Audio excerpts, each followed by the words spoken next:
Penyidik Tindak Pidana Khusus Kejaksaan Tinggi Sumsel telah menahan 3 tersangka dalam kasus dugaan tindakan pidana korupsi yang terkait dengan proses akuisisi PT Satria Bahana Sarana atau SBS oleh PT Bukit Asam (PTBA) melalui anak perusahaannya PT Bukit Multi Invest Tama atau BMI.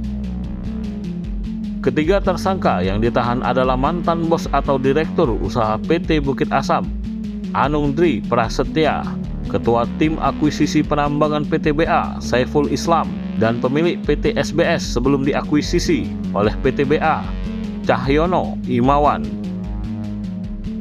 Penahanan dilakukan setelah ketiga tersangka menjalani pemeriksaan oleh penyidik Tipidus Kejati Sumsel sejak siang hingga malam, hingga pukul 21 waktu Indonesia Barat.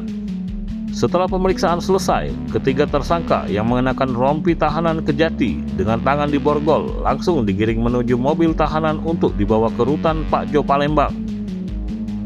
Kepala Bagian Penerangan Hukum dan Humas, Kasis Penkum Kejati Sumsel, Fani Yulia Ekasari, SHMH, mengatakan ketiga tersangka langsung ditetapkan sebagai tersangka dan ditahan selama 20 hari ke depan di rutan Pak Jo Palembang. Kasus ini berkaitan dengan proses akuisisi PT Satria Bahana Sarana oleh PT Bukit Asam melalui anak perusahaannya PT Bukit Multi Invest Tama.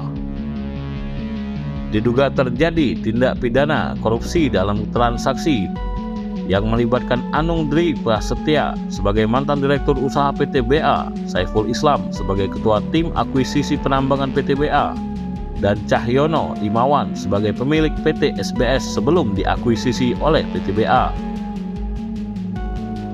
Kejaksaan Tinggi Sumsel akan terus melakukan penyidikan dan pengumpulan bukti terkait kasus ini untuk memastikan kebenaran dan menindaklanjuti proses hukum selanjutnya.